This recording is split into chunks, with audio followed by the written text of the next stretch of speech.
All right, Matt. Well, we're back with another episode. Um, oof, yeah, this is gonna be a rough one for the both of us, I think. Not the the tone I think we want for the episode, especially after week two of the NFL season. After, fairly high hopes for week one, I think for both of us, Cowboys, as well as the Dolphins, it all came crashing down in a terrible, terrible wreck. Um, yeah, we can debate later about which one was worse, but as usual, we'll start with the Cowboys, Matt. And I was on vacation this past weekend. I was in Oregon. They have DraftKings. You can place bets on your phone. You bet on the Cowboys? I will say I had the Cowboys in several parlays, and I was sorely, sorely disappointed. Um, yeah, it That's your was, mistake. yeah, not pretty. Obviously, they got stomped at home, but Matt, sure, I didn't even want to text you on Sunday because I know you were going through it anyway. So, reactions to the tough week two loss at home against the Saints. I gotta say, I feel like I react better to when Dallas gets killed than when they lose, like in a really close game and it's like a one possession game. It's like I can't take the heartbreak. But if you just shoot me in the head and just get it over with quickly, it sucks, but it's not as bad, I guess. And that's kind of what this game was. It really was. It basically was over at the half. I thought I was watching Packers versus Cowboys from last year's wild card round, actually. It literally looked almost the exact same. I mean, Jordan Love did whatever he wanted that day. Today, Derek Carr looked like the greatest quarterback on the planet. Uh, granted, he didn't have to do that much, but with the limited throws that he had to make, he made them. And sometimes you just got to tip your cap to him, especially that day. But really, the story of this game comes down to the Dallas defense. And that was the story of the playoff game in which we got destroyed on the ground, defending the run. And it was the exact same thing. Alvin Kamara looked like Aaron Jones last year. Guys are getting 7, 8 yards before they even get touched. Um, and when you do that, guys are gonna, tend to creep up a little bit. And then what do the Saints do? Play action off of that, go deep to, their speedster, Raheem Shaheed, play action over the middle, hitting Olave and stride. I mean, it was just they did whatever they wanted to. Um, so it was not pretty at all by any means. But I think the thing that was really frustrating watching this game was there was really no adjustment. There was no adjustment, and I would think going into this season, this would be the primary issue Dallas fans wanted to see corrected. And really, not just fans, but the team itself. Everybody understands that this is their weakness for years. And you bring in Mike Zimmer, supposedly this defensive minded coach that's going to change everything.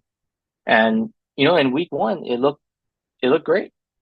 But, when your team is dominating like that, you don't have to do too much. You kind of can just let the game play out, let guys do their thing. But in this case, we were out schemed from the start. Kubiak, the offensive coordinator, who, by the way, comes from the Shanahan tree, the West Coast offense, which is Matt LaFleur at Green Bay, which is Kyle Shanahan, obviously, from the 49ers, right? That's the kind of offense that Dallas struggles against. For some reason, we just can't figure it out.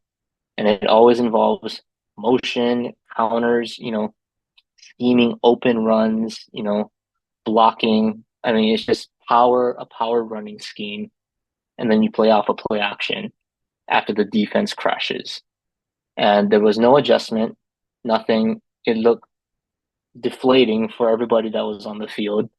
The guys that We expect we're going to make plays. Micah Parsons, Demarcus Lawrence.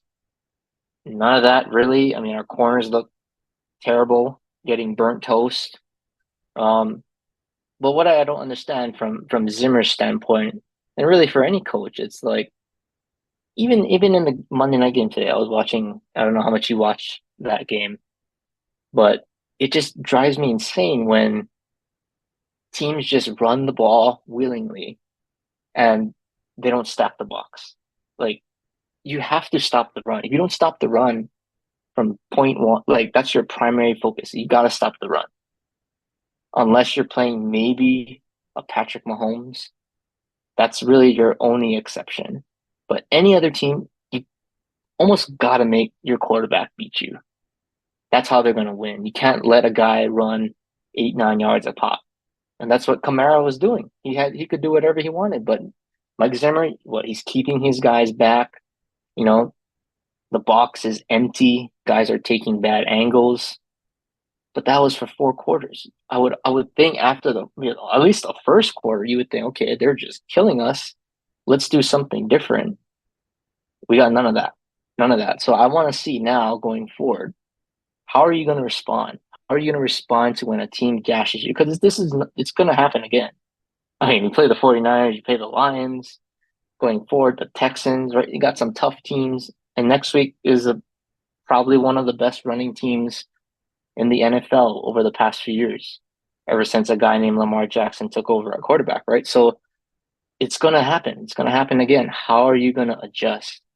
And the one chess piece I think we actually had in week one was DeMarvin Overshawn, our second year linebacker. Dude was flying around against Deshaun Watson, covering end to end. Wasn't he barely sniffed the field in this game? And I'm thinking, why is he not in the game? You know, Kamara's getting the stretch. They're running sweeps, reverses. That's the kind of guy you want on the field. Is a guy that can close gaps, close and cut off angles for Kamara and those guys. But he wasn't on the field, and I heard Mike McCarthy saying, "Oh well, he wasn't part of the base package. He was part of the sub linebacker package." But it's like, okay, that can be your plan going in, but if your plan is not working for the first quarter and it's clearly obvious, what wouldn't you change something? Like there was no adjustment. We got out coached. And that's to me is the scary part. So, the defense was ugly. You 35 points allowed at the half, franchise record. Not how you want to start off a home campaign, but that's really the focus right now. It's how am I going to see this team bounce back against Baltimore, and can they make adjustment? I want to see them be able to make adjustments in that game because they're going to have to if they want to beat the Ravens. And then you look at the other side of the ball. A lot of people are giving Dak, oh Dak, he's $60 million man. He's overpaid. But yeah, he threw 2 interceptions, but watching the game really wasn't all his fault, honestly. Like did he play well? No. But that's not the reason why they lost the game. Defense lost the game. The way the offense needs to do better is kind of what last year. We got to finish in the red zone. The Saints are moving up and down. Dallas was moving the ball in the first half. They're going up and down. There was no problem.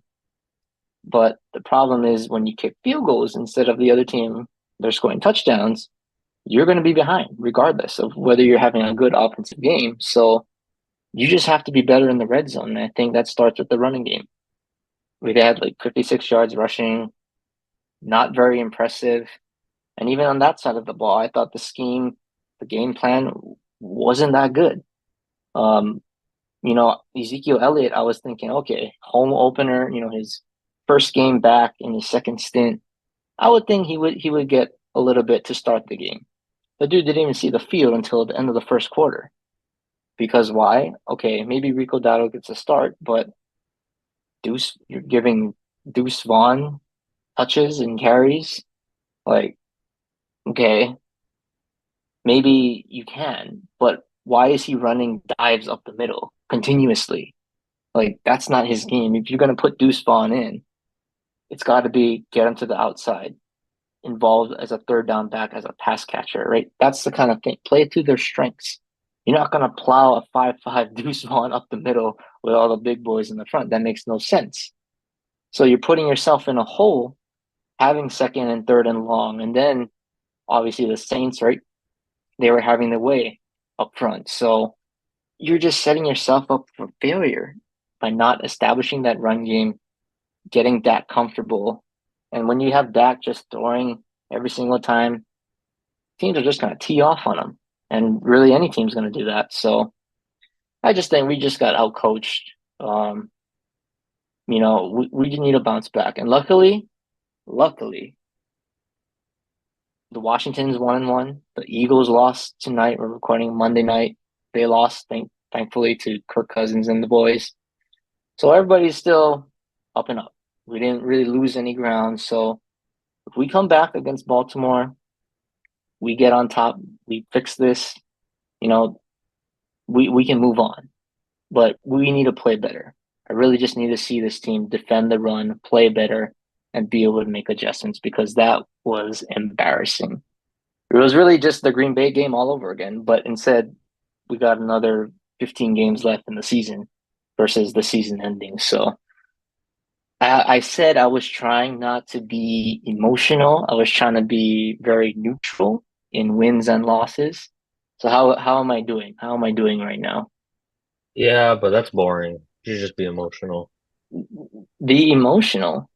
Well, on the bright side, you know what? There was actually one good thing that actually came out of this game. I was ready to turn off the TV, and then they brought in backups. Cooper Rush, he's throwing sidearms. He went 1 for 3, but it was a very impressive 1 for 3. The QBR was 1, not very good by the numbers, but I thought, he got away with a couple drops. I thought, he was getting pressured, but he kind of looked like a with the arm angle. Patrick Mahomes, he was throwing the sidearm. Like I was like you got to give this guy credit sometimes, and I think that kind of made the day for me watching this game. Is I got to see my boy Cooper Rush do his thing. First pass, he's throwing side. I'm like, okay, like even Dak can't do that. That's not his strength, but maybe Cooper Rush is that gadget guy. So I don't know. I liked what I saw from Cooper Rush. That was probably the only bright side of the game. But I personally I don't want to see more of Cooper Rush because that means we're getting blown out unless we're the one doing the damage. But hey, at least that was probably a good way to end the game. I think Cooper Rush, he was pretty quiet last year on the pod, compared to 2 years ago when he took over the NFL. Um, Easily could have been, a six man of the year if they had that award, but he's in early this year. But we'll see. We'll see how it turns out. But I'm gonna enjoy this. By the way, Cooper Rush is on his last year of his contract, so I'm really gonna try to enjoy this season for him. So I liked what I saw from my quarterback. Hey, Yeah, okay. Well, I can't you believe guys, Cooper Rush's name even came up. That's no, but like he came in, the game was over, but it's like you would think, okay, you backup comes in, you're gonna throw like a simple curl or slant. The dude throws like a sidearm pass, and I was like, oh, okay, like hold up, where did this well, come from? sidearm pass for what, like 5 yards? I'm It not gonna was lie, I six didn't yard. watch it. It was Okay. six. No, but it's 6 yards. But it's like, what backup can make that throw cold? He's just coming in the game. Like that's what was impressive, right? It's like, can you do that? I don't think anybody can do that I could probably do because that. Are you kidding me? Throw a 6 yard sidearm pass? Come on. cold All after right. sitting on the bench for two and a half I could do it hours. left-handed right now. I could throw 6 yard sidearm pass. Okay. So Act let's calm down. accurately with Let's guys calm rushing down in your on the face on the Cooper with a Rush backup hype train. offensive line. I'm just gonna, yeah. Okay. No, you Well, you said you want me to be fun. once Cooper Rush comes up, the conversation's No, over. wait, You're I'm not done. done yet. You're I'm tapped not out. done No, yet. you're No, I'm no, not done. I'm not done yet. Hey, no, I'm not you done yet. just ceded your Guys, time to me by bringing up Cooper no, Rush. I'm not done yet. So Wait, that's not fair. You said I have to be more fun. So I'm bringing the fun back by No, talking I about said Cooper Rush. emotional. Yeah, Emotional. I am I'm happy right now. This is a happy emotion right now. I'm talking about my goat. I'm just saying, and maybe we can transition into your team because I'm basically done. If something happened to Dak Prescott and I really don't want anything to happen to him, I'll be okay. I'll be okay. I'll be okay because in Rush I trust. But I guess that leaves me to I guess we can talk about your team now because you're sick of this whole Cooper Rush thing, which is unfair. But Definitely not unfair. why don't we I'm talk about saving your our team? fans Because right now. your team had a pretty tragic week too, for different reasons. Oh yeah, I mean, I would argue probably the worst thing that could have possibly happened to this team. I mean, prime time, Thursday night against the Bills, you know, Josh Allen dominates Miami. This is a well-known fact. And here we have a chance early in the year at home to make a statement of what kind of team, this is going to be. Can the narratives be changed? Um, and basically the narratives like not only stayed the same, but took on whole new meanings, right? I mean, just before we get to the Tua stuff, the game itself was just sad to a point, where you can really tell that, I mean, in such a timing based system, like we'll talk about the three picks that he had. I thought two of them, questionable, but one really awful one, right? The first two seemed like miscommunications between two and his receivers. I mean, the first one literally went off of his receivers' pads, right? Like, That wasn't that um, bad, I don't think. just not knowing, the timing of the play, having a guy coming in with the first team, that's a little bit tough. The one to Robbie Chosen, he's not inaccurate a lot. Um, and I don't know if like Robbie stumbled or slipped or something, but you could just kind of tell like that seemed more of a not on the same page route wise rather than like an overthrow. Um so no, but I mean again, right? You gotta make the play. You gotta execute the play and clearly not executed.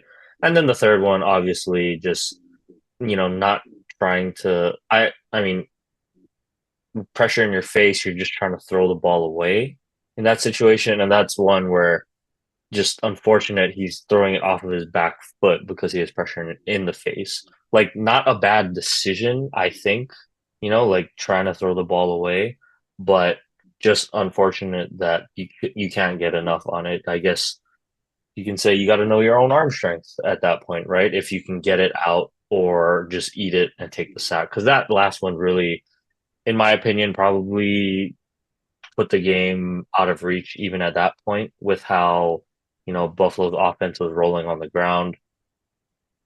So yeah, that was unfortunate. And getting to kind of the ground game, yeah, I mean I know the turnovers put the defense in a tough position, so it is kind of hard for me to really pinpoint defensive struggles, but um yeah, just not encouraging to see like the gash in that second quarter that Buffalo had. I mean, James Cook scoring three touchdowns in the first half, like you never want to see that. But like I said, putting your defense in tough positions off turnovers, right? Like, um, just not a good game overall.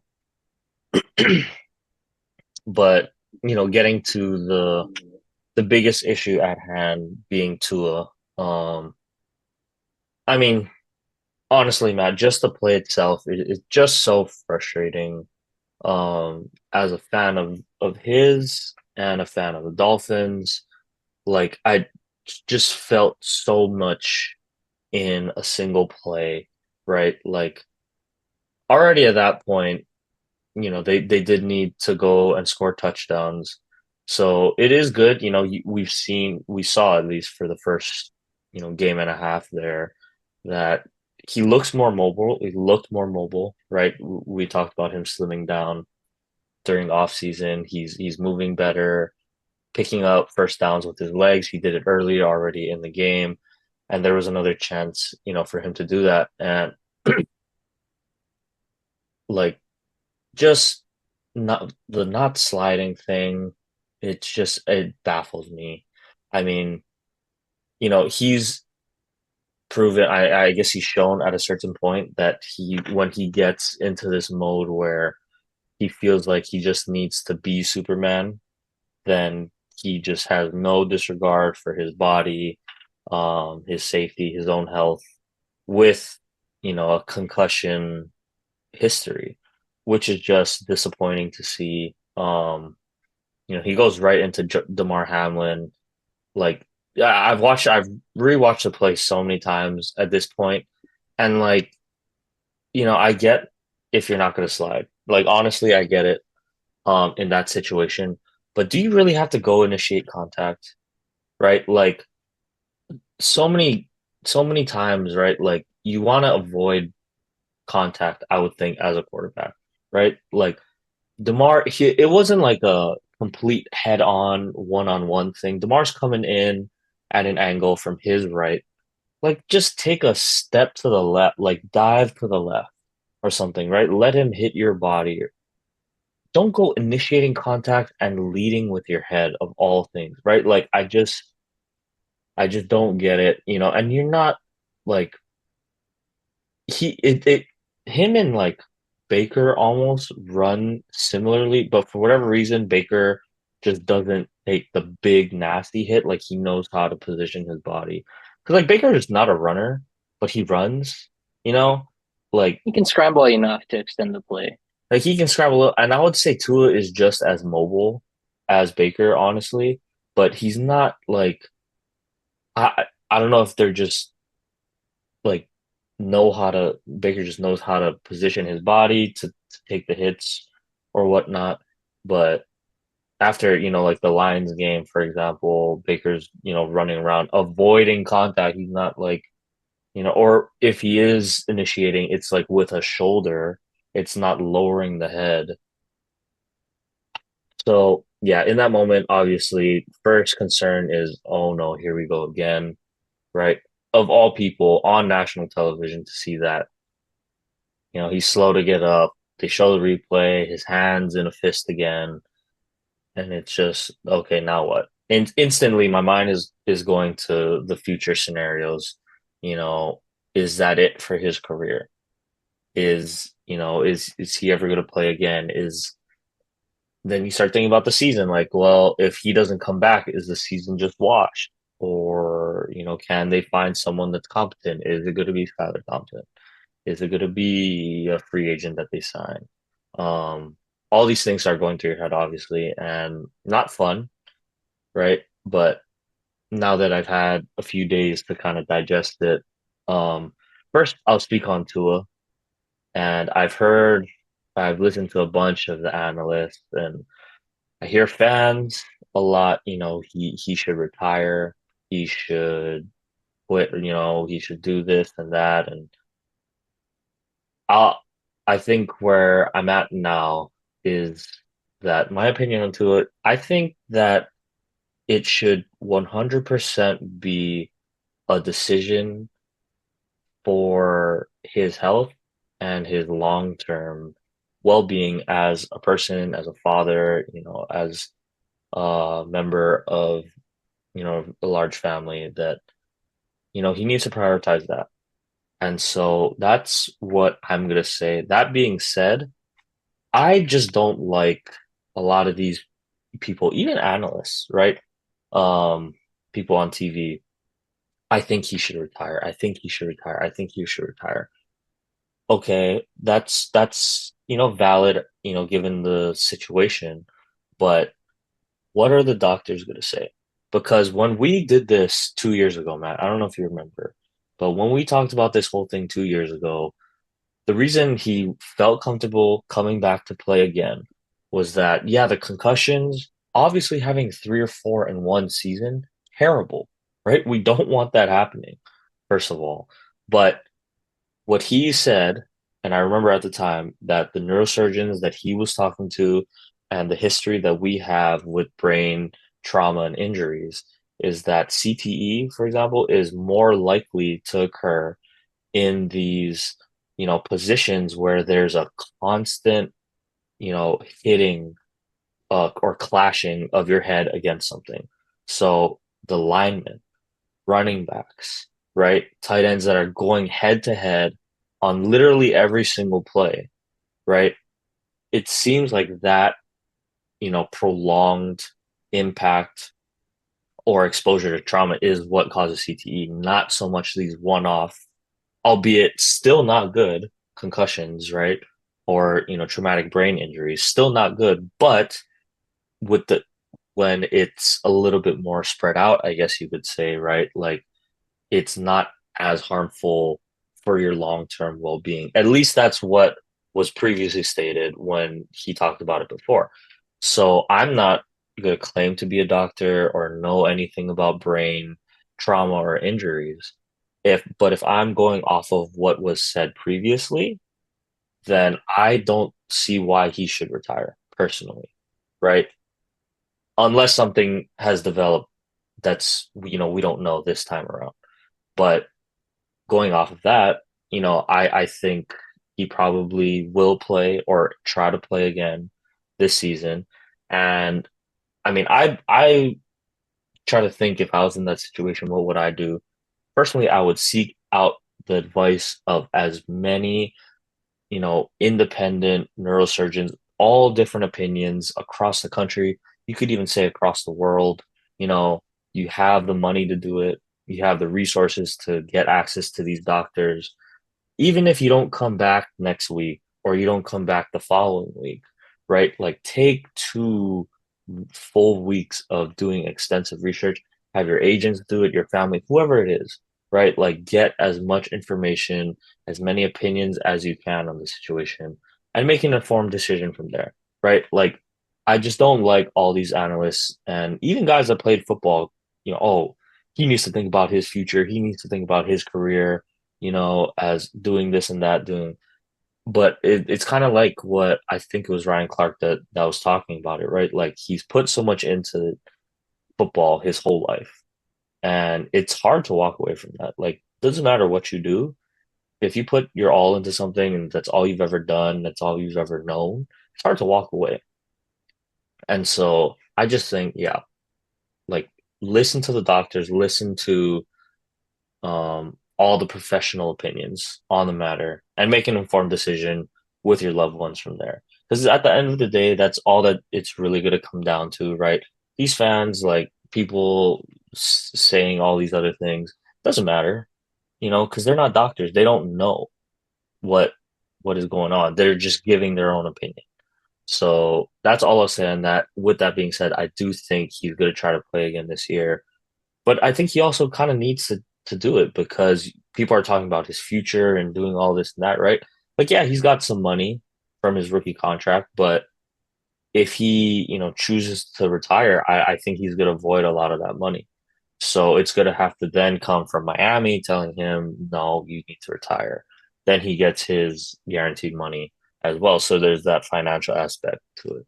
Um, but yeah, Matt, that's just kind of my initial take on the situation on if he should retire or not. I don't know if you had anything you wanted to add to that, but Yeah, I mean, you touched basically all of it, but I will say this for Tua, and I think you talked about it where people are telling him, at least on TV, it seems like what he should be doing.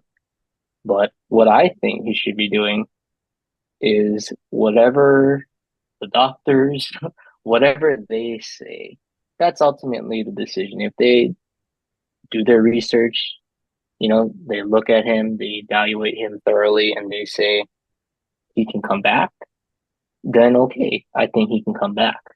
But if they say he can retire, if he should retire, and that's what they're saying, then I think they should go with that decision as well.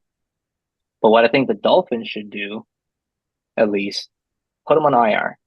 You got to put him on IR for 4 weeks at a minimum. Just let him. Whether the doctors, I don't know what they're doing. I think they said that he's meeting, or that he met today, right, to start off the process. So I'm assuming he's probably not going to play this next week, maybe even week 4. But in this situation, this is your franchise quarterback. You're not going to just rush him back and say, okay, we need you right now in week 4 or 5. Be healthy. Come back 100%. You're ready to go. Basically, no limitations. So I think they should just put him on IR. If he comes back, best case, hey, he's better in 2 weeks. Great. But just he can use the extra 2, 3 weeks just to, just to get right. I think mentally, football, it's a lot of mental. It's a mental aspect too. I think just to be mentally right too is just as important with the physical. So hopefully the Dolphins do that, and I think they would. What it sounds like, especially Mike McDaniel, it sounds like he was very understanding. Obviously, he was shocked and a little traumatized, but I gotta respect a coach like that. Obviously, he wants to win, right? He's the coach. He's gonna try to do everything he wants to win, but it sounds like he was telling Tua like, don't worry about us. Like you gotta take care of your family. Like that's more important. So it's nice to see that I think he's surrounded by a great organization, coaching staff, and team for that. So I just hope that the Dolphins help him out in that aspect. But at least, okay, football wise, at least for the short term, like Yeah, I'm I looking mean, at the schedule let's at get yeah. Seattle, Tennessee, New England, even Indianapolis. Like probably, I'm assuming it's gonna be Skylar Thompson for the short term. Can they win? Yes. Can they lose? Yes, as well. But it's like I don't know. You're the Dolphins guy. Do you So really think they're still in the playoff hunt? I think I definitely think that their season is not over because in that like immediate reaction, I was like, it's wrapped. I was like, season's Yeah, over. you text Like me. Miami should just should they tank? Like like realistically, honestly, if Tua was forced to medically retire, like if he doesn't play another snap of football ever again in his life, are you gonna win with Skylar Thompson? I don't know. You might need to go 4 games and see. And if you are 1-5 after 6 games, I was even saying like, do they just blow the whole thing up and completely rebuild? Trade everyone, all your star players, get as much draft capital as you can, and go another painful stretch of not being, able to win and set yourself up for the future. Like I was thinking about all these things. If you're, Miami, what do you do? Like I said, now that I've had some time to kind of sit on it, um, having that quote unquote, well, we'll see. But at the beginning of the season, I said it was a weaker first half of the schedule. Now you're looking at it, Seattle's 2-0, Titans, I mean, yeah, Will Levis has made some pretty dumb plays, but they've been in both games thus far. Patriots are surprising, with Jacoby Brissett and Gerard Mayo over there. Um, like and then the Colts, who are at this point a coin flip, you don't know what kind of Anthony Richardson you're going to get, but still, a threat nonetheless, I think.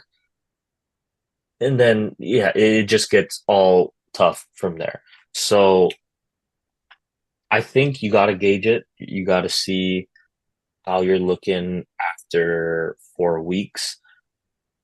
I honestly think that this roster should be good enough to go 2-2. And if they're sitting at 3-2, then I think they'll be okay and they'll still be in that playoff contention if they do choose to put Tua on IR and he comes back in week 6.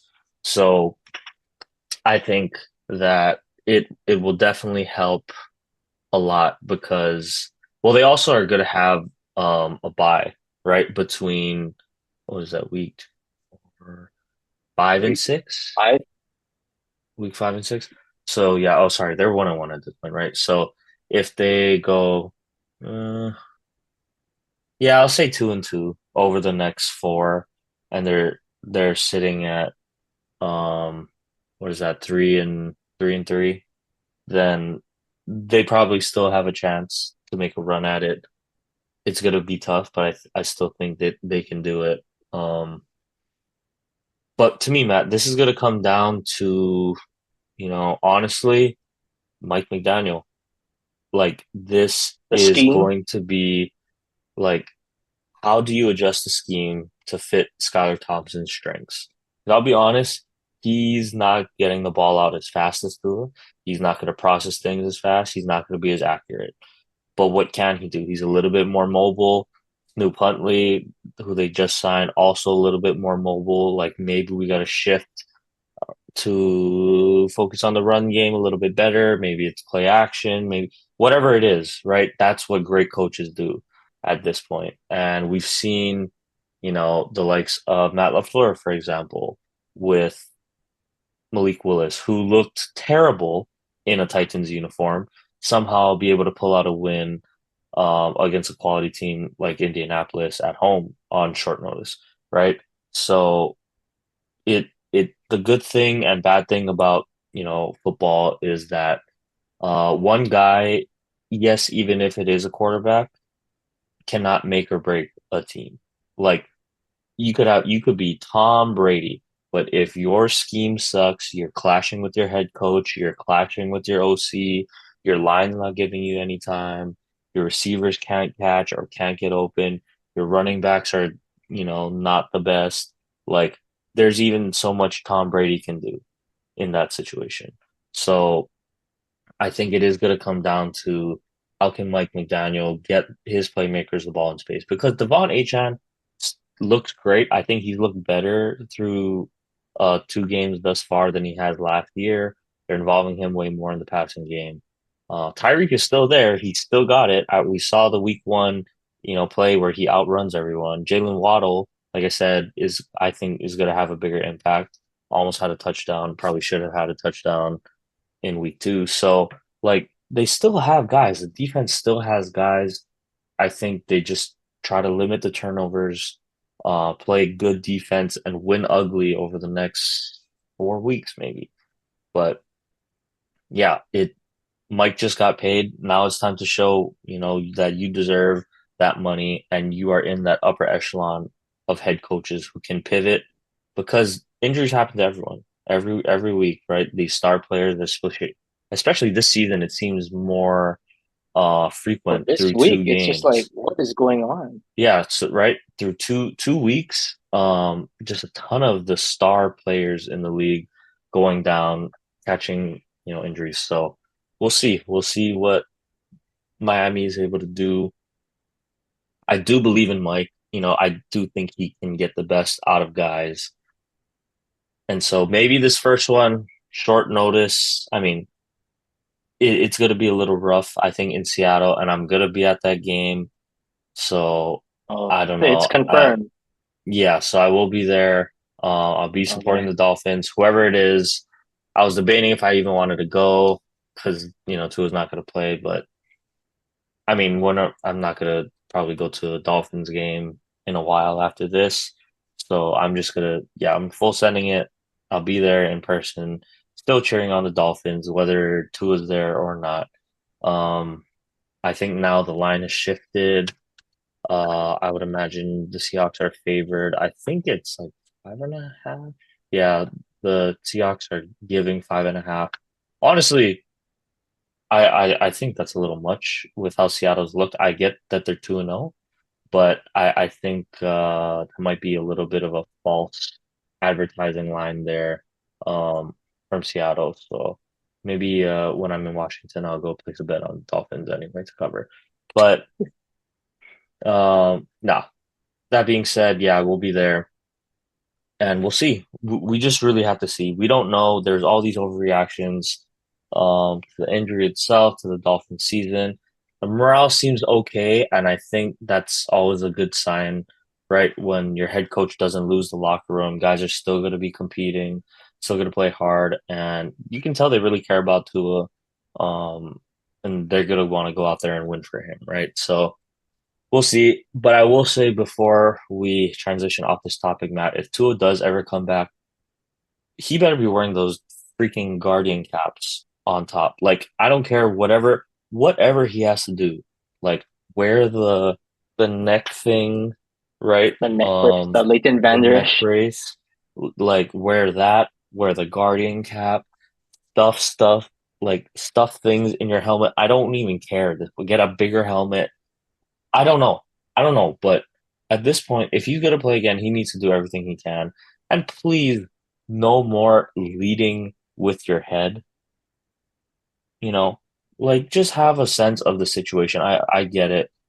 If that's a playoff game, and that's the fourth down to a critical fourth down in the game, yeah, okay, I could probably live with that. But week two, you're down 21, like we just gotta know, right? Yep, So I I'll agree. leave The it at that. Guardian cap, that's it. Yeah, he should be the first one. Yeah. Well, isn't the Colts guy the Colts No, tight end? there's a ton of guys using it actually. It's just I don't think any quarterbacks use it. So, Yeah, well, hey, he should be the first one. be a trendsetter, be the first guy to wear it. I don't care, man. I don't care if you lose swag or you lose aura because of it. Like just wear the freaking cap, man. Um, please. Like I'm begging you. So, okay, I got my piece off. Um, I think I'm pretty good talking Dolphins now. So let's get to some of the other games in that because week two, I don't know if this happened last year or not, but week two seems like the week of the dog. And it kind of makes sense to me because, after week one, teams look a certain way. The, you know, it's a little bit flukier with how teams could have looked. Like maybe they played worse than they actually are. Maybe they played better than they actually are. And I think the odds get skewed a little bit just because of off of one game.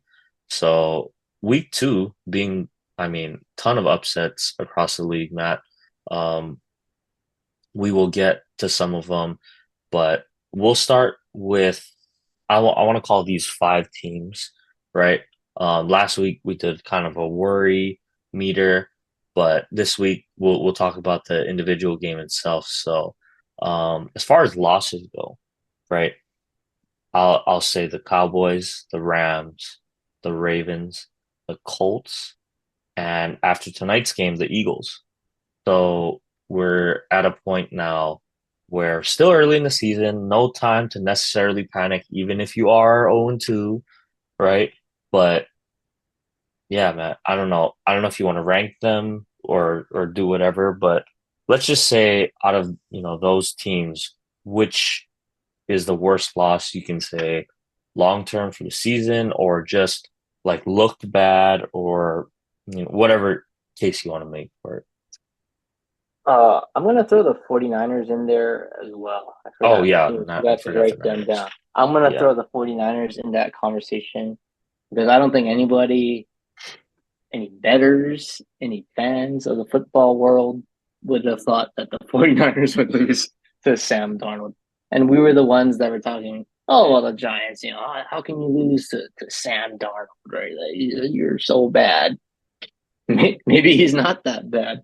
Maybe Kevin O'Connell has figured out how to use him and, you know, kind of get the best out of that talent that he was drafted, third overall in 2017, 2018. So I'll throw the Niners in there, but whew, I don't know if I can rank them because they're all bad. I feel like they're all bad losses. Okay, well, we But don't it have to has to rank be. them if you want. Like just give me your worst one and then we Um, can we'll briefly touch on all the rest. Because I have mine. I mean, okay. If you want me to You know, go I, first. I was gonna say, I was gonna say the Cowboys because you know we don't know about the Saints, but Well, from what it seems like, I think the Saints are going to be tough this year. Um, but this is the Cowboys, right? What did you kind of expect this? I think the worst one or the most shocking one was Monday Night Football. In my opinion, was the Eagles. And it wasn't that they looked bad. It was just the way that you lost that game, right? It could be. Could you imagine if I'm just saying if the Cowboys lost the game like that, the internet would explode more than how they lost in blowout fashion. That I just think you're playing the Falcons, who look terrible, terrible against Justin Fields. By the way, Pittsburgh, great defense. Mike Tomlin just is going to go 9-8 somehow.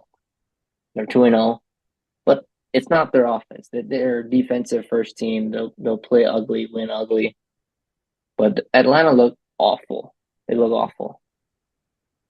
But then the way that you finish that game, kind of kind of concerning, I guess, because what was involved, right? Your The time management was bad. It was bad. I mean, I was watching the Manning cast version. Peyton was just blown away that you call a pass in that situation. And it's just funny because it's Saquon who drops the ball and who leads the NFL in drops for running back in the past 3 years. So you do that, then okay, you kick the field goal. All you gotta do, keep them out of the end zone. They got no timeouts. You got a quarterback that's playing on basically one leg. It looked like Kirk Cousins did not look good that game, but in that last, he looked like Tom Brady in that last drive. He was ripping the ball. I mean, it was just way too easy. And then you come back. Jalen Hurts throws, basically a jump ball, kind of a low percentage throw, gets picked off.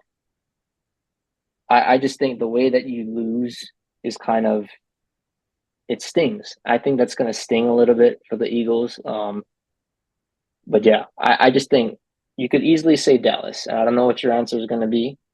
I was going to say Dallas because when you let a team run over you like that, not a good look. And we did that before. But it's the way the Eagles lost. They had the game and they let it slip away. All these other the Rams blown out. The Vikings, you could say I think they controlled the game really throughout the for the mo- I would say they controlled the game against the 49ers for the most part. And then even the Raiders. Sometimes I'm not really surprised, honestly. Like we saw the Ravens like opening night. The world saw them. Their offense is like they got stars, but the scheme isn't gelling just yet. So I wasn't really too surprised with that. So like there's all these aspects, and the Rams, like Cooper Cup goes down. When you throw to Marvin Harrison, maybe good things will happen. So yeah, I just think that I'm gonna say the Eagles. Long story short, just the way that you lose late in the game. Not even trying to be an Eagles hater at this point. Like that's the worst kind of loss to me. Is worse than getting blown out. Okay, well, just to touch on the Eagles real quick, Matt, it's funny how you say like how the Eagles lost on Monday Night Football. I don't know if you recall last year, I had a completely disgusting and Uh-huh. sickening loss on Monday Night Football. Miami Dolphins up 14 with what was it, 3 minutes or so to go.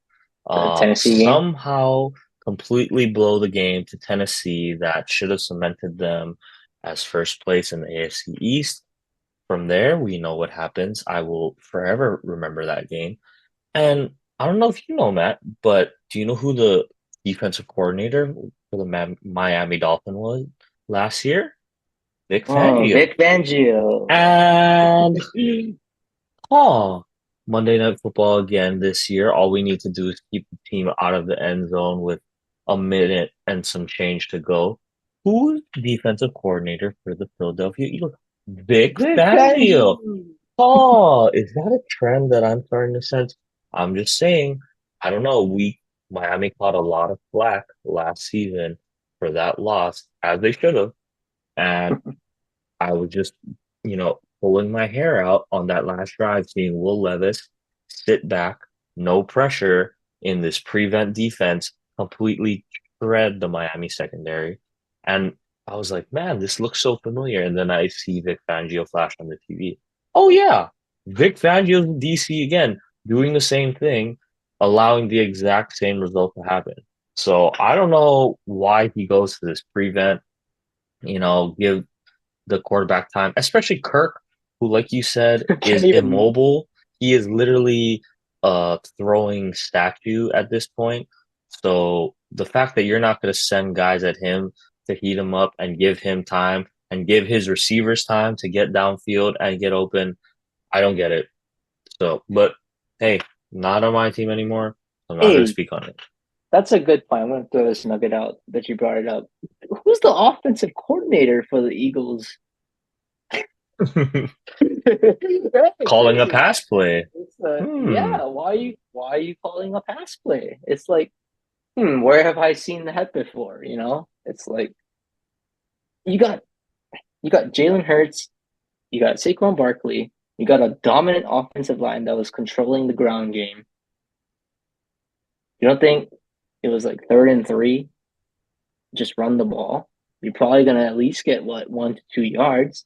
You can run out another 40 seconds. And oh, by the way, if you're 4th and 1, what do you think you're gonna do? You can just call your magic tush push that nobody can stop and the game's over. But at least you ran off 40 seconds. Look at what the time was when the Falcons scored. There was like what, 34 seconds left in the game. I'm just saying. I'm just saying. Yep. Time management is huge in under 2 minutes, and guys try to be the hero, trying to win the game. But when you're controlling the line of scrimmage, man, don't gotta overthink it. You Yeah. got a rocket scientist back there trying to be, hero ball, calling hero plays. Don't gotta do that. Granted, we wouldn't have this conversation if Saquon caught the ball. True. You He should have just caught the ball. Period. could have just caught the Um, ball, but he leads the league in drops as running back. So why are you calling that play? I didn't think it was a bad play personally, but yeah, just poor execution there. Um, anyway, getting off of the Eagles though, Matt, for me, I'm surprised because this to me is hands down the worst loss, the Ravens. Like hands You down, think so? this is the worst loss. Like Okay. the Niners one, okay, Debo gets banged up, all of this and that. Like Minnesota, I think, is just a surprise team in And they general. beat they beat the Niners last year too. And they beat the Niners last year. So I think Brian Flores, as much as I don't like him as a head coach and the whole Tua thing, like there's no denying the fact that he has good defenses. When they, had the run and almost made the playoffs in his last year in Miami, they had the cover zero that essentially changed their whole season, right? They implemented this cover zero disguise that was almost unstoppable the rest of the year. And so there's no denying the fact that Brian Flores is a great defensive mind. He knows how to utilize his guys and he knows how to disguise things to make it difficult for the quarterback. So I'm not too surprised that they're able to stop the Niners. But for me, man, the Ravens, and it's a multitude of things. First of all, you want to talk about the season as a whole, right? Like Cincinnati starts off, 0-1, with a bad loss to New England. Okay, you play the Chiefs, you play them tough, but you know, it's not the worst thing to lose that game. But now you get the Raiders at home, and the Raiders coming off of a bad loss to the Chargers, right? Like we're not expecting a ton out of the Raiders this year. I think, yeah, they're going to probably surprise us with a few games. It's the NFL, right? Any given Sunday, yada yada. But to have a 10-point lead going, not going into the fourth, but having a 10-point lead early in the fourth quarter, um, you have to win that game at home if you are the Baltimore Ravens. Like you just have to. There's uh no way around saying that, right? Like especially you have Lamar Jackson, you have Derrick Henry, um, and you can't pick up a single first down in, essentially the last two meaningful drives of the game. Like that's just bad. Like that is bad. And now the door was left open for you to come back, right, and stay in this division. But now you're 0-2 right there with the Cincinnati Bengals, who I would argue are the other favorite, were the other favorite to win this division. Cleveland, we know what their defense is. We know they're tough. Deshaun seemed a little bit better, so if he starts to get back to himself, that's going to make things harder. And the Steelers, am I bought in on the Steelers? Maybe we'll get to that in a little bit. But Steelers, they have Mike Tomlin, they have the culture. That's a good franchise, right? They know how to play winning football. And you give them like a two game head start essentially, right? Because they're 2-0, you're 0-2. Now you're playing catch up the rest of the year. That pressure is going to start to build. I just think this is a terrible loss, especially in the AFC, right? Where teams are so close, especially when it comes down to the wild card, that every game matters. We see this every single year, even with seven teams now, that it comes down to these one or two games that's going to determine whether you make the playoffs or not. Forget winning your division at this point, just making the playoffs. And to drop a game like this where you are in control of, in command of, you're at home, you have the running game, you have Lamar, two-time MVP, Derrick Henry. We know the type of presence he brings. And you're not able to run out the clock or sustain a drive to put the game away and allow the Raiders to come back and do this to you at home. Like to me, that is just the worst loss of week two thus far. I mean, I get the Cowboys, because they get blown up, but um, and even the Eagles, right? It was a tough one, but they're sitting at 1-1. The Ravens are sitting at 0-2 in what we and a lot of people consider the toughest division, in football in that AFC North. And now you have to just make ground and come back from there. Uh, yeah, to me, that was the worst loss, Matt. Um, Okay, that's a this fair can't happen. statement. And I'll add on to your point too. I'm looking at their schedule. It might be one of the, if not the toughest schedule, at least on paper, for the next few games. They go at Dallas, obviously. Then they got Buffalo at home. Then they go to Cincinnati. They got Washington, and then they got to go to Baker. So that's a brutal five games. I'm not saying they're going to lose every single game, but that's it's a pretty tough schedule right there. Just 5 games ahead. So Hmm. I'm not saying they're going to be 0-7, but crazy things happen. I'll say that. Yeah. So it's just, yeah, not good, Matt. Um, yeah, we don't need to get to some of the other games, even though I thought there were some bad ones. I kind of just want to flip the script a little bit, Matt. Some surprising 2-0 teams, maybe. And I just want to see if you're bought into them. So the Steelers, the Vikings, the Saints, and the Chargers. I think at this point we can agree Saints are legit, even if the offense doesn't sustain itself to the level that it has thus far. And I don't anticipate it to, right? I know they have good guys. They got Olave. Rashid Shaheed is finally playing up to his potential, I feel like. And Alvin Kamara, who has just always quietly been one of the best backs in the league.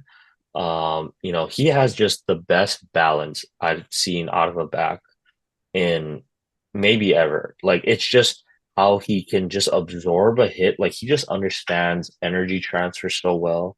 I feel like because he's not the fastest guy, he's not the strongest guy, and he's not even the quickest guy, but he knows how to just like take a hit and stay upright, like better than anyone I've ever seen.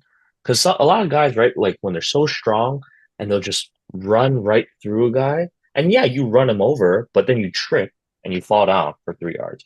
Alvin Kamara's the type of guy he's gonna get hit.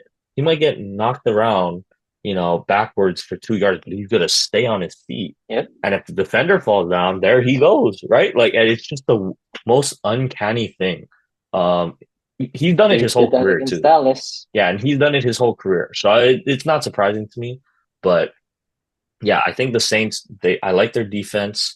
And I like what they can do on offense. And they even got the Taysom Hill wrinkle is always a nice thing to be able to pull out every once in a while. But I think they're legit. I don't It's the think we new need to, OC. It's yeah. Kubiak is the OC. I think that's that's the big difference right there. They got a 49er-esque offense now. Uh-huh. And so like even the Chargers with Jim Harbaugh, I'm a little shaky on them. So the other three, Matt, I don't know, just if you want to give me your quick takes on the Steelers, Vikings, and Chargers, do you think it's legit to the point where they're potentially playoff teams, or is something going to eventually fizzle out? Ah, hard to say. Right now, I'm not bought in on any of them, to be honest. It's the Steelers. I mean, to me, you got to have some kind of offensive firepower.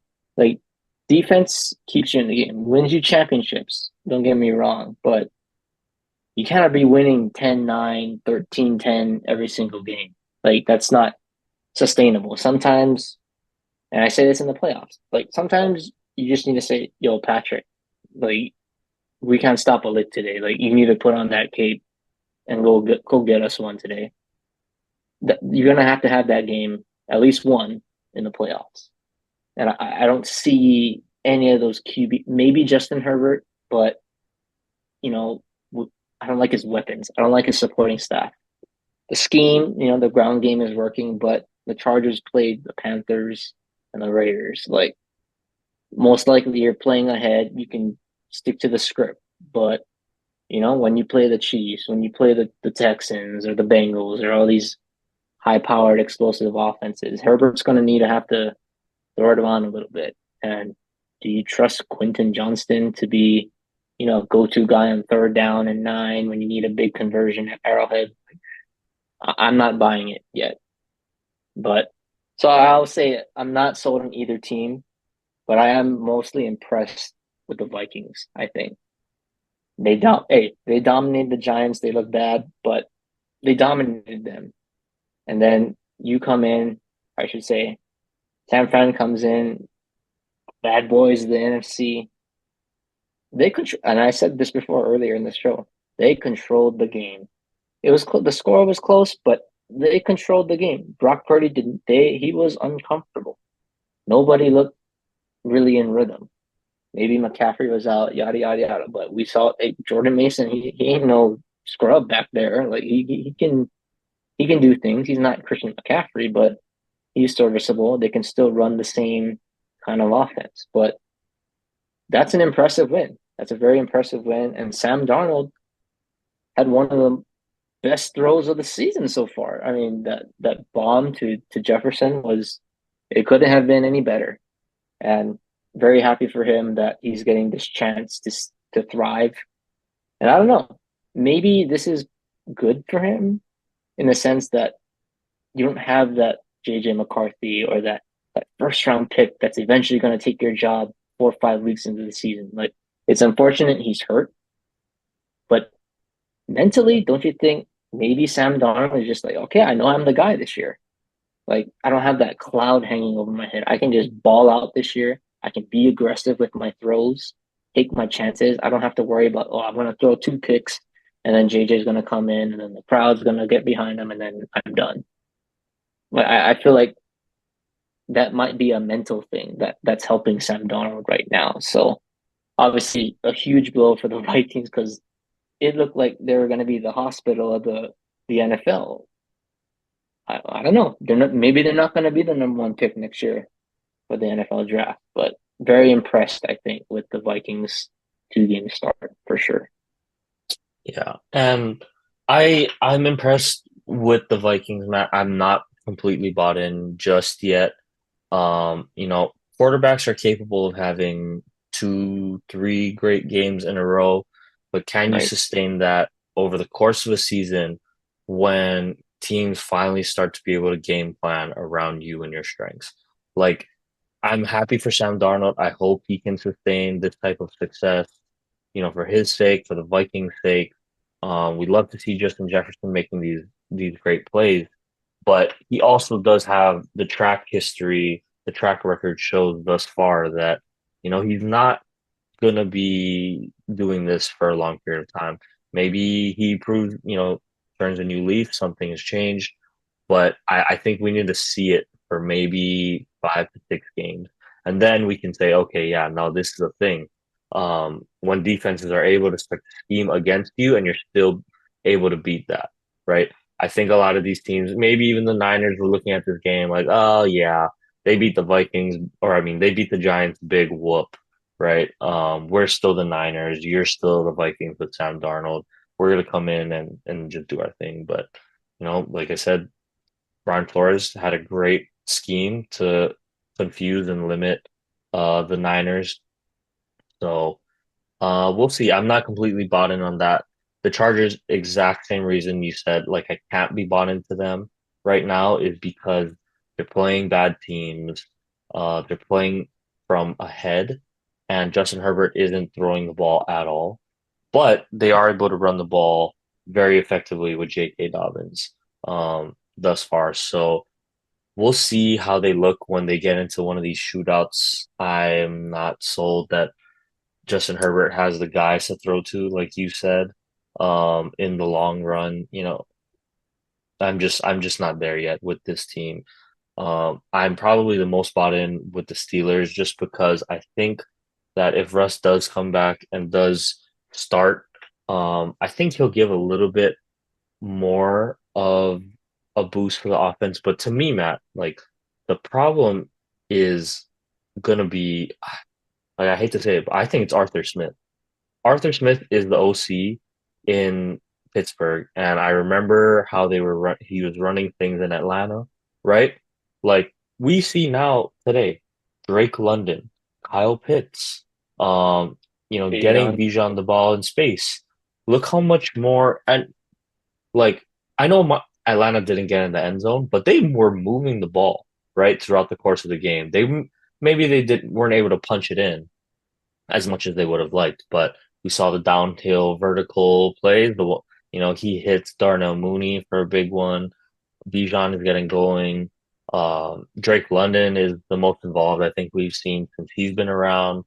So I don't know if it's a scheme or whatnot, but man, you watch that Steelers offense, it's that exact same boring, like type of scheme that we saw in Atlanta. It's just like, yeah, they're putting up what 18 to 13 against Atlanta and Denver. Like, what, so I think that's where I'm just not bought in. It's the system itself, that's put in offensively, but yeah. I'll say the Steelers that I'm bought in the most, aside from the Saints, because I think the Saints are legit. I think it's gonna be an interesting NFC South, a lot of surprise teams, I think. It might be a three-man race, like what we thought the AFC North is gonna be, could be the NFC South, with how the Bucks look, with how the Saints look, and after tonight, how Atlanta is still in games, now with Kirk Cousins at the helm. Um, but yeah, and then real quick, Matt, I know we don't have it scheduled down, but I wanted to just take a sec to talk about the Bryce Young benching, Matt, because I know we didn't get to it, but I feel so bad for Bryce Young. Honestly, like we both had him higher than CJ.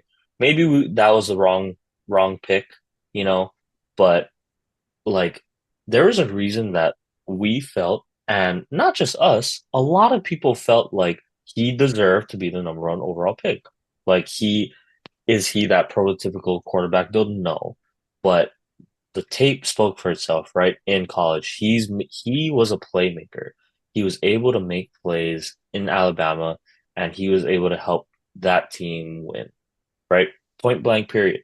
And CJ, he looks great. I'm not downing him. I think he's arguably a top five guy in the league right now with how good he looks.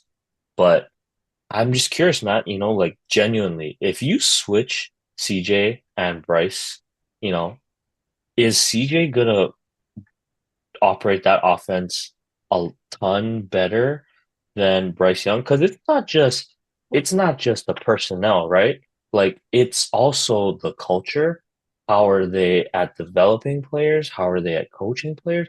Like literally the two guys that we talked about the past 2 seasons with turnaround so far. Sam Darnold, Baker Mayfield, both on the Panthers, right? Look terrible. They probably look like backup quarterbacks, right? If even that at that point in their careers. Come now, they're two of the I mean, it's 2 weeks in, but they're two MVP candidates thus far. Like, right? Genuinely. Yeah, And so, like I stated earlier with Tua, right? Like, or with the quarterbacks, like, yeah, they get all the glory or all the blame. But really, when you think about it, it's not like basketball. And I say this a lot, where basketball, there's 10 guys total on the court. One guy can have a huge impact at any time, right? With the ball in his hand. Football is a little bit different on offense, where you need literally everyone to be, all 11 guys need to be on the same page. Five linemen need to be blocking. Quarterback has to know his progressions, get the ball out to where it's supposed to go, and the receivers need to run the routes. And not only that, the play itself and the scheme itself has to be effective because they could be executing perfectly, but if the defense can, the defenders can easily sniff out what's going to happen and clamp it. Doesn't matter how good the players are if nobody's, schemed to get open.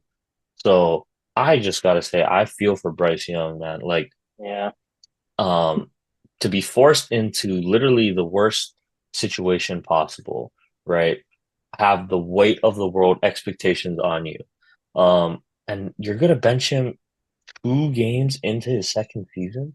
Like, I just don't understand why. Like you're gonna bench him. Like honestly, I don't understand. Um, at least give him half the year. Were you expecting to win with this roster anyway? Like genuinely. Oh, we had Deontay Johnson on offense. You know, like what?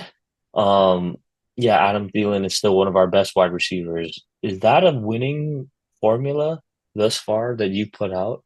And is the defense a whole lot better? I would argue probably not. So yeah, I just gotta say, I feel for Bryce Young, and I feel for a lot of these young quarterbacks that have the weight of the world put on their shoulders, expectations through the roof, but are not always put in the situation to succeed. So, I hope for Bryce's sake that whatever happens in his career, whether he gets out of Carolina or, it's a regime change or whatever the case may be, I hope that he is able to, learn and grow from this, like a lot of these turnaround quarterbacks that get a second, third chance and are able to resurrect their careers. So, um, yeah, I don't know if you wanted Ooh. anything on that one, Matt. I'll just say, I mean, you touched the basis of it, and I'm a Bryce Young fan. I was a fan of him in Alabama. He just had that it factor, and it's kind of sad to see that kind of just disappear in Carolina because at least Alabama, you're gonna have some good players on your team, and he had good players. But where I was sold in Alabama wasn't the year that he won the Heisman. It was the year after when all that talent was gone, right? Jameson Williams goes pro, uh, Mechie goes, right? All the weapons are kind of gone. It was that second year he was the full-time starter. He was the guy. He had Jahmyr Gibbs come in, you know, transferred. Well, that's really it. The receivers weren't the greatest, right? Maybe his best was Jermaine Burton, but that's about it.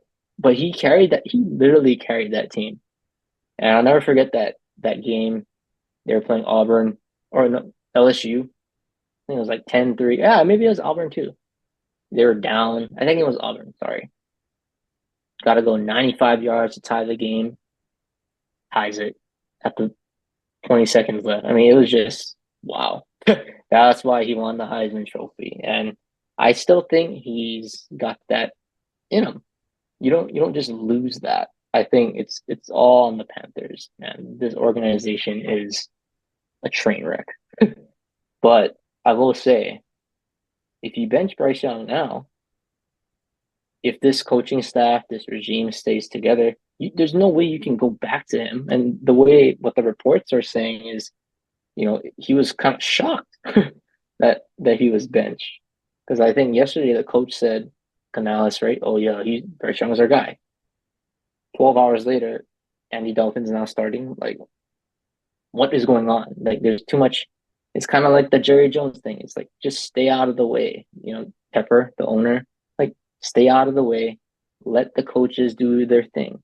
Let the GM construct the roster. Like, you're micromanaging too much. Like, just back off. You're an owner. You're not the GM. You're an owner. Just back off and let those guys do their thing. But with that being said, I don't think there's no way you can justify and say, okay, Bryce, 5 weeks later, okay, Bryce, go back in. You're the starter now. You're our guy. We believe in you. Like, it doesn't work like that. Like, mentally, I don't blame him. He's probably checked out right now. Like, how do It's you, literally like the Tua and Fitzpatrick thing. Like they're yeah, going like, back and you forth, and can't. it's like, what? So, like, the only way that can change is, okay, well, you got to either buy into Bryce Young or you got to get him out of there. You got to trade him. You already gave up on him. So, it really, the owner, Tepper, has to think, do I believe in Bryce Young or do I believe in this coaching staff? Because both of them cannot work. Can't have both already. You already gave up on them. So what do I think is the best thing to do? I don't know.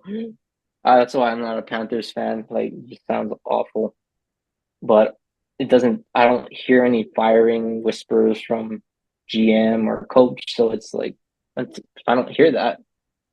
You gotta let Bryce Young go after this season. I think you gotta trade him. Maybe get a third round pick. I don't know.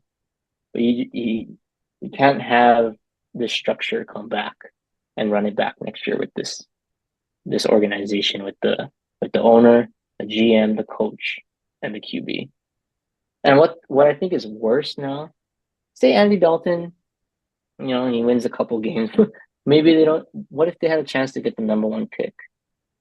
Now Andy Dalton gonna win what, maybe 3, 4 games. You can get stuck with like the sixth, seventh pick now. Like, at least if you lose and you tank, maybe if you want to stay with Bryce Young, great. Let's trade that pick, collect some capital, and really, really build around him. Get him an offensive line. Get him an actual wide receiver number one. Travis Hunter kind of player, right? So there's a lot of things you can do, but the one thing you cannot do is you cannot have this coach and quarterback work together. It's not going to work anymore. So I feel Yeah, for Bryce. That sucks, yeah, man. That sucks. me too. Yeah, I mean, I feel for him. We'll get to some more, I think, struggling rookies later as well next week, Matt. But I think we can wrap NFL for now. We had a lot. There was a lot of talk about this week. There always is. But transitioning from the NFL to college football, um, boy, we go to Sam Houston State. High expectations, I think. Not a fun game, Matt. I'm not gonna lie. I wasn't able to catch the whole game, Lucky but you. I will say I just knew we were in trouble after a certain sequence of events unfolded. So the part that I did catch was, Sam Houston State has the ball. They fumble and UH recovers. Oh my gosh, we're in plus territory. Perfect opportunity to get points on the board early in the game. I think at this point it was either 7-0 or it was 0-0 already at this point. But a chance for us, to come back or to swing momentum. And I see us go nowhere, have a penalty, and then miss the field goal. Like I was just I didn't even need to watch the rest of the game, Matt. Like I saw that and I knew that they were cooked for that game. Because like it's just so typical UH, is it not? Like, right? I mean, I don't even know how else to say like how disappointed I was in that series of events. Um And so I'm assuming you watched the whole game, so you can kind of give your take on it.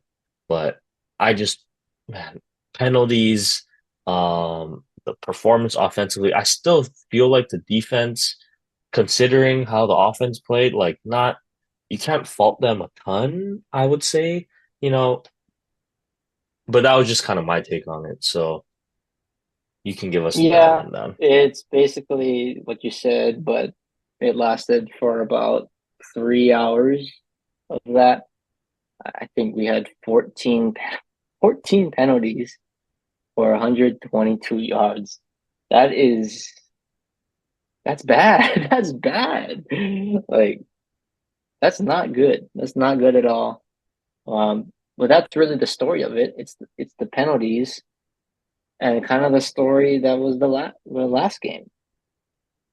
Subpar offensive play, headlined by Shager. Unfortunately, he didn't look good. I don't know what it is. Is he hurt? Like he doesn't look as good as he did last year, I think.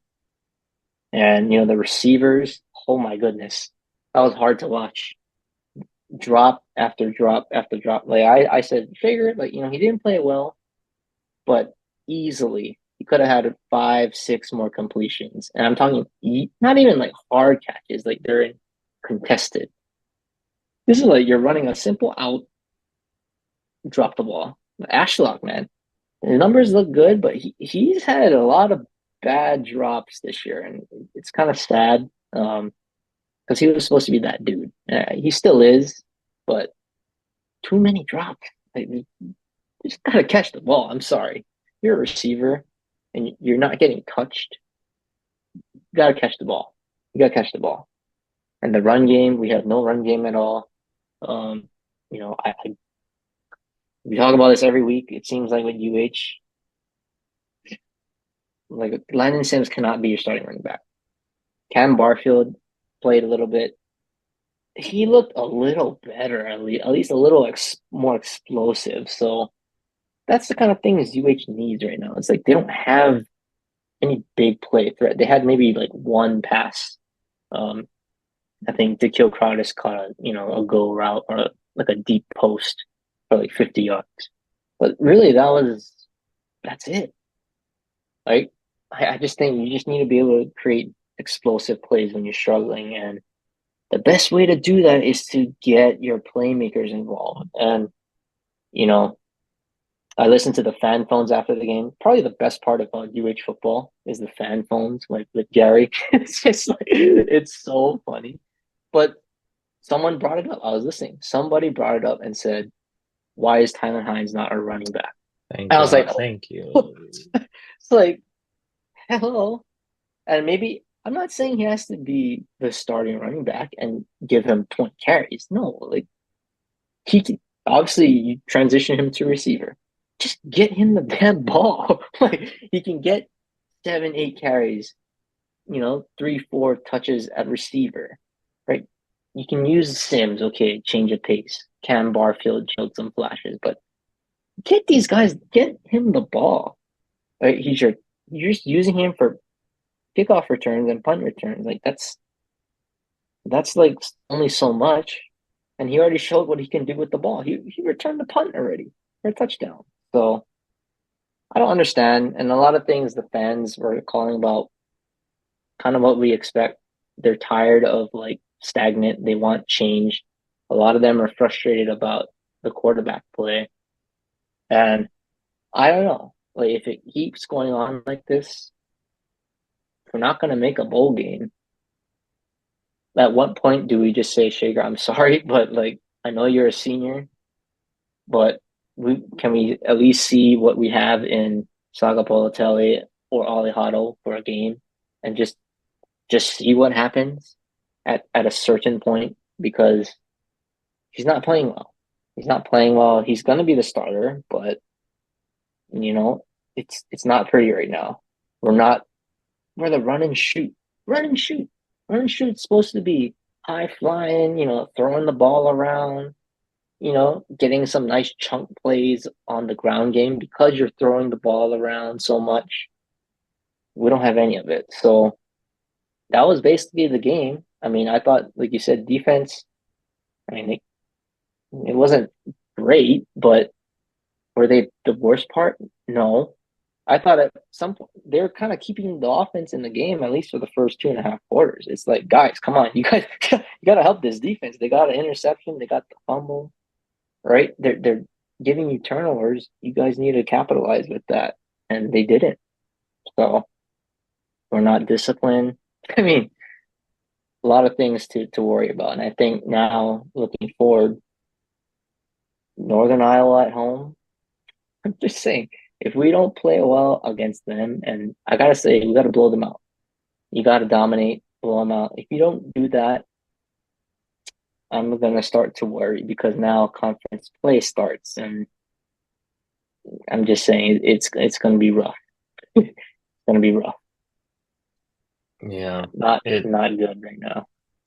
I think I just don't understand, Matt, the Tylen Hines one touch from scrimmage. I just don't understand. I don't. I mean, we're not the only ones. The fans call it in and they I'm glad complain everyone about else is seeing the same things that we are. So I don't even want to talk about it. Um, it. Honestly, I don't. So, Timmy Chang better watch out, man. I mean, I'm I just saying, know, if we do bad, and we said, right, like I kind of said, this is the year, right? the third year, You had the first year, okay, it's not going to be good. Change it. It's implementing a new culture.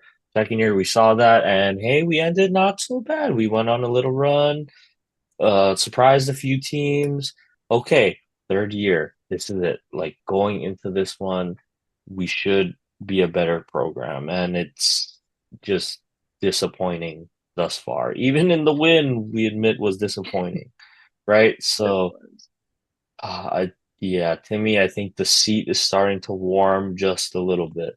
I don't think they're gonna hold them this year, but man, if they don't even come close to sniffing a bowl game, that seat is going to be quite warm by the end of the season. So we'll see how that goes. I still think they should have let him sit for a couple years. Like I just can't get over that. June But Jones. yeah, anyway, transitioning out of UH Matt to the Civil War in Oregon versus Oregon State. Um, I was a little bit surprised. I kind of thought the game was going to be a lot closer, especially with how Oregon had looked through the first two games and with how Oregon State was playing as well. But hey, good for the Ducks. They came out, I think showed probably their best performance up until this point in the season. Dominant win against still considered a rival, I would say, um, in their home stadium. Dylan Gabriel, I thought had probably his best game of the season, right? And yeah, this team looks good. Now I think this is the time. They survived their shaky games. If Oregon can start to catapult themselves forward, I think they're gonna be, yeah, one of the contenders moving forward. I think so. I mean, this was a game that was needed, and especially against a rival, you want to, obviously win the game and look good doing it. But man, I think this was good because Oregon dominated the line of scrimmage, and that's what it all starts with this team. They could run. They were running all over this team in Oregon State, and Dylan, he had all day. He had all day to throw, and it showed. He had his best game by far. It was not even close. He was making the right reads. He was accurate with the football. And when you have time to throw, you're going to give those playmakers on the outside a chance to do some stuff. And really, we got to see kind of everybody have a wrinkle in it, right? Everybody had their moment of like, whoa, okay, that's why you're on Oregon. That's why you're a top guy on this team. And it was really, really nice to see. I also liked it because I watched the game with Blaze, and I did not have to do a lot of drinking. Did not. I was pretty much sober for this game because Oregon State scored two touchdowns. Oregon got that guy a little buzz, by the third quarter. So it was great. It was great because, you know, did no drinking the second half. Had to take a couple of shots here and there, in the first half. But hey, I'm happy because my liver survived that day. Well, I should say it survived for about 30 minutes, and then UH started playing, and then everybody wanted to just drink their sorrows out because it just was a nightmare. But hey, great Civil War win. And yeah, like you said, I'm hoping this is the start of the firepower. I want to see some fireworks on this offense. And hey, putting up 49 points is pretty nice. So we can score 35, 42 points a game. I'll take that. We can beat any team in the country. Oh yeah. And like I said, Matt, moving forward, I think this is a good showing for the Ducks. So I'm excited for them. Hopefully, they can continue to move forward and build off of this win. Yeah, other than that, I'm pretty much good on college football. Just got to throw in, can't believe Florida State lost again, 0-3. Like, what a complete disaster, man. From Dude, they are the being, worst. I just, the mental, like, I can't, like, I feel for the players. Like, I even feel bad for DJ at this point. Like, to go from the 10th ranked team preseason to now being 0-3 and you lose at home. Oh my God. Like, I can't even imagine the mental pain. Like, if they are true competitors, right? Like, I can only imagine putting myself in one of the players' situations and just my mental would need complete saving. Like, I need to go to mental coaches or see a psychologist or some like sports psychologist. I don't even know, man, because to expect to be in contention for the national championship and end up looking at this point like one of the worst teams in college football. I just can't imagine the mental, turmoil of that team, that coaching staff. I can't even imagine, right, what's going through their minds, their job security. Just sad. Just a sad thing all around. Anyway, um, I don't know if you want to speak on that, Matt, but um, yeah, baseball. It's Let's just go. bad. Yeah, yeah, it's just sad to watch. But yeah, on to baseball. Yankees, Dodgers. Big, big games coming up, but we'll throw it over to you first, Matt. If you want to give a quick update on the Yankees as we are inching closer and closer to the end of the season. Standings getting a little bit tighter all around. So every game, counting more and more as days go by. Yankees are still holding on up there, bumped the lead up to 3. I think the Orioles have been struggling, which has helped the Yankees as of late.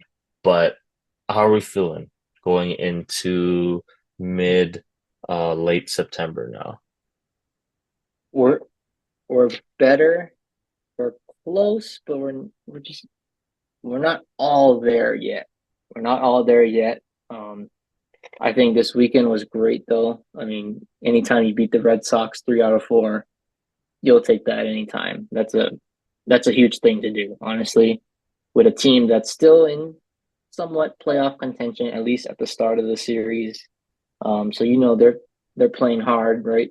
The Yankees, Red Sox, they want to spoil each other. Um, but we're not close because I feel like there's some things that need to be ironed out. Um, Anthony Volpe, I text Wade basically almost every day there's a game, honestly. We're like venting, two little girls venting over, drama. But Volpe, man, he's just got to be the most unclutch guy at the plate. Like he, I don't know what it is. Like he started so hot, and he just I have no confidence in him at the plate right now. And like it's just the swing isn't there. Like he's swinging too big right now. Like he's missing that right center field approach. Like hips are opening up a little bit. I see a little bit. So he's not being able to get the outside corner. Um, yeah, just tough. And I think there was a game two times had the bases loaded, two outs. I was like, come on, Volpe, like come on, like just one, just one. And it's like not even like okay, you hit a hard ball, okay, hard luck.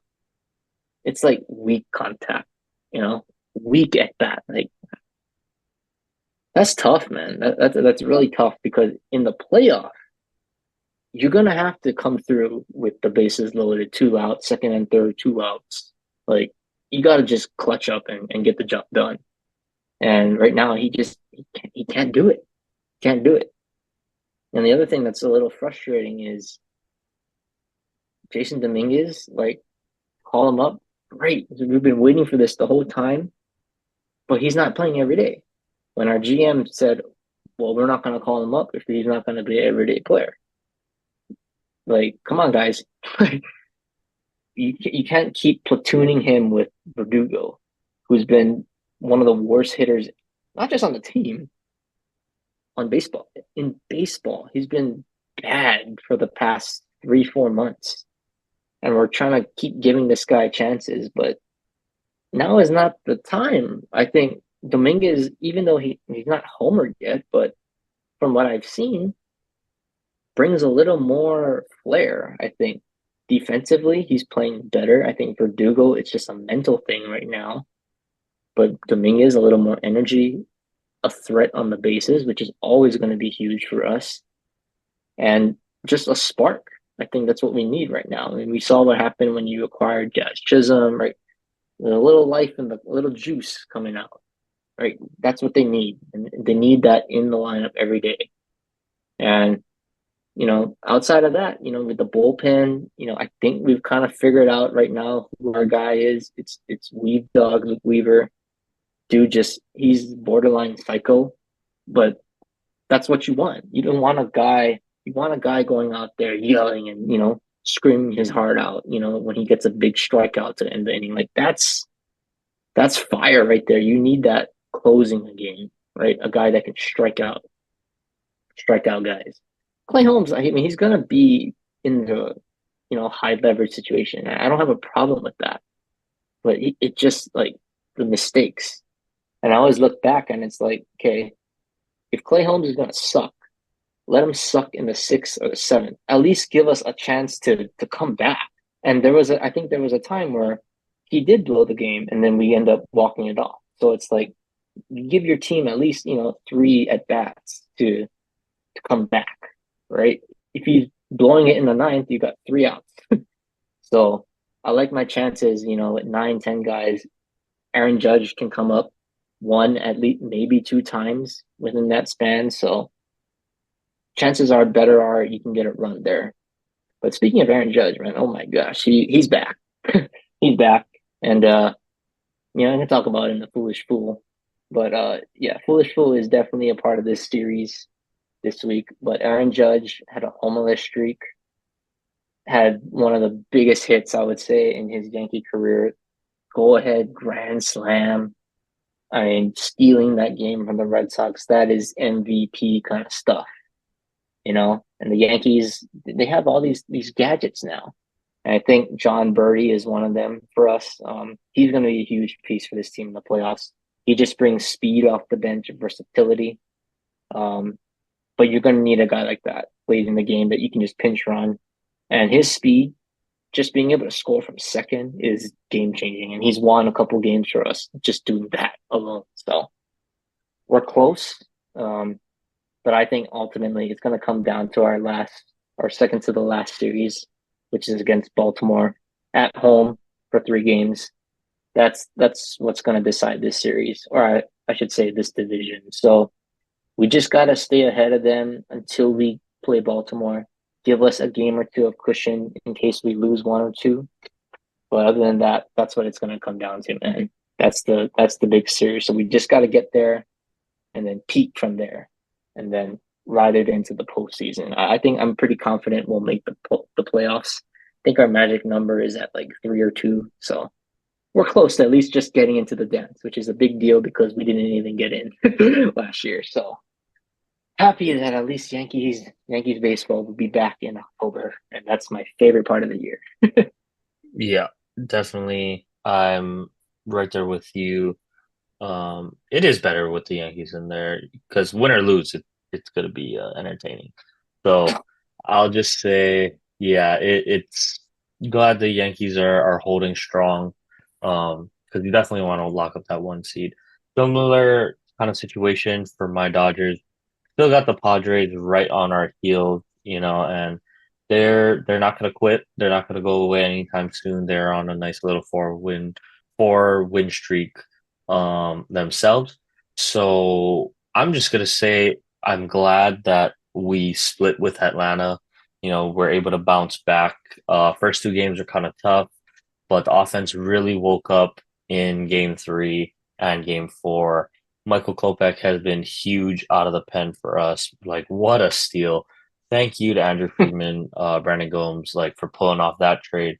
Essentially trading Miguel Vargas for Kopech and kind of Tommy Edman as well. Like what an amazing job, especially with how Tommy Edman has been hitting as of late. He's found the power stroke to his game. Defense is, above average for sure at multiple positions. And Michael Kopech being the new flamethrower for our team, just what we needed to help us out. It's going good off these past two games, I will say, and we really lucked out, I think, Matt, with our schedule now because we get Miami, Colorado, we get the big series against San Diego. That's going to be a big, oh, excuse me, 3 game set. Um, to to kind of solidify how the standings are going to look. But even if that doesn't work out, we still get Colorado again. So we play Colorado 6 times over the next 12, which is always nice. We better win at least 5 out of the 6 against Colorado to help us out. Even Miami, we should be winning, you know, 2 out of 3, I would imagine. So still got a lot of baseball left to go, but um, if all things go according to plan, we should lock up first place in the West and hopefully that top two seed in the playoffs as well to help us get that um, first round bye, right? Because that's going to be huge. Don't want to be playing against these hot wild card teams right off the bat because I mean, I know better than most the past 2 years, especially with how the wild card series can go. So we'll leave that one out. But yeah, exciting stuff. Shohei finally kind of broke his mini slump that he was having. Just good to have all the guys back and clicking for the most part. Are Yeah, are man. you worried about Glasnow's injury? Yeah, so that the pitching was something I wanted to get to because I unfortunately at this point it seems like he's not going to pitch the rest of the year. Um, and that's a huge blow. It really like there's no way around it, right? Like he was going to be our ace going into the postseason. I was anticipating that he looked good this year. I thought he had the stuff. I don't know what's going on with these lingering injuries, but it sounds He like is an he's going to injury be prone out pitcher. now. It does sound like he's going to be out now. I am glad that Yoshi is coming back, and he has looked good. It's like kind of like right where he picked off, right? The last time we saw him in a quality start was against your Yankees, and I don't know if you remember going back then, but he looked good. Um, Couldn't hit him. yeah, he looked good. So if he's able to get back to that form for the playoffs, what a huge boost that would be. But I'm not even sure what our rotation is going to look like. Matt, I think it's probably going to have to be him. It's going to have to be Flaherty for sure. And I would think hopefully Gavin Stone comes back. I think we're going to have to rock with him and Walker Bueller at this point. Walker's finally, he's still not as sharp as he's been when he was at his peak in Cy Young contention, but it's good. It's as good as it's going to get right now, I think, and I'm okay with that. Rather than rolling the dice with like Bobby Miller, Landon Knack's another guy I really like. If he can play, if he's going to be healthy, I think we're going to use him. We should use him as a bulk innings guy in the playoffs. But bullpen wise, if Gratterall can come back, Trinan can come back. Those are big, big arms coming out of the pen. Um, and Anthony Bonda, I mean, he's been one of our key guys, but he like hit something with his hand, so I don't know how long he's gonna be. I know he's gonna miss some time. Hopefully he's ready to go for playoffs. But yeah, just if we can just make it to the finish line healthy as possible. I do like our chances playing for the playoffs. So yeah. Um, well, with that being said, man, I know this pod's going pretty long, had a lot to talk about. So let's get to our kind of final wrap up here, and we can call it the usual foolish fool. So who's our foolish fool this week? Ooh, foolish fool this week. Manager of the Boston Red Sox, Alex Cora, said some pretty interesting comments to the media. First he calls out Garrett Cole, kind of just basically calling him coward for walking Rafael Devers. To his defense, I didn't agree with walking Devers in that situation, but I just don't like the other manager just blatantly calling my pitcher a coward. Like, there's got to be some strategy. Obviously, there's some history with Devers and Cole. Devers has had his number, so you could look at it and say that makes sense. But I don't know. I just don't like the comments for that. But what I think was worse was this guy openly admitted he tried to throw at Aaron Judge. Just blatantly just said that. Right. And they tried and they missed. So that's kind of hilarious. And then one game later, Aaron Judge hits an absolute nuke to center field into the restaurant in center field. So yeah. How about waking up the beast? So I guess I should say thank you, Alex Cora, because Aaron Judge was in a slump and you poked the bear, you woke him up, and now who knows? He might get on another run all the way into the playoffs. So you're the foolish fool of the week, but I guess I gotta say thank you for waking us up. Okay. Well, yeah, not always good to poke the bear. Leave it at And that. that guy too, like, come on. Yeah. Um, well, getting on to our next one, the fans tribute. Um, Gotta show love to these two guys. I think Derek Carr and Sam Darnold definitely deserving of some love at this point. Um, Derek Carr, we heard the rumblings in the offseason. The draft Spencer Rattler. Is that going to be the transition plan for the Saints if they're mediocre again?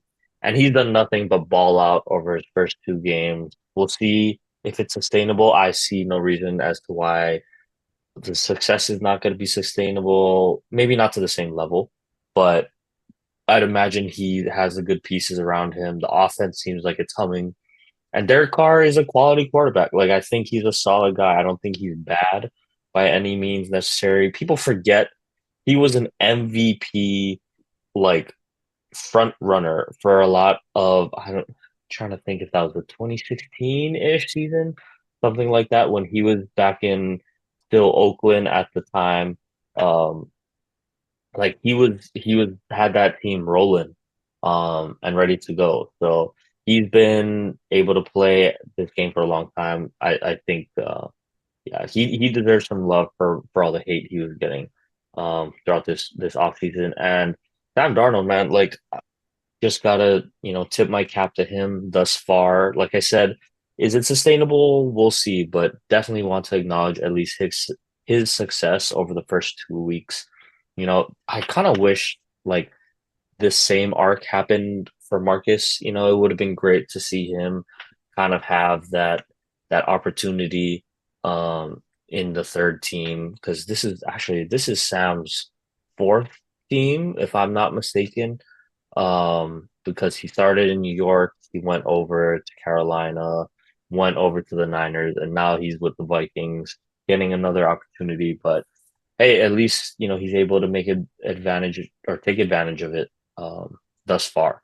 So gotta show love to Sam Darnold, because I did not expect a thing out of this Vikings team.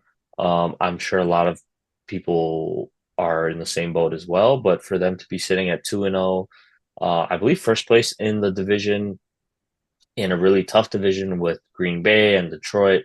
And we thought Chicago was going to be a little bit better, but still got to tip my cap to him. So those are my two fan tributes for this week. And with that being said, All right. Matt, we'll get to our sports fact of the day. So what is our sports fact today? All right. We are recording on September 16th, and well, kind of a dry day in sports, I guess, in history. But I guess back in 1869, that was the first recorded hole in one in golf by a guy named Tom Morris, from Scotland. So golf has been around for a while. It's a gentleman's game, birthplace in Scotland. But hey, I hope one day I can get a hole in one, just one on a par three. Get lucky with the win, hit the nice 8 iron, get a nice roll. But yeah, That would be that's our sports great. fact of the day. Yeah, Yeah, that I can win. I can be on the wall, or like, don't they do stuff like if you get a hole in one, it can be on like the paper or something? yeah, that'd be cool to be able to do that one day.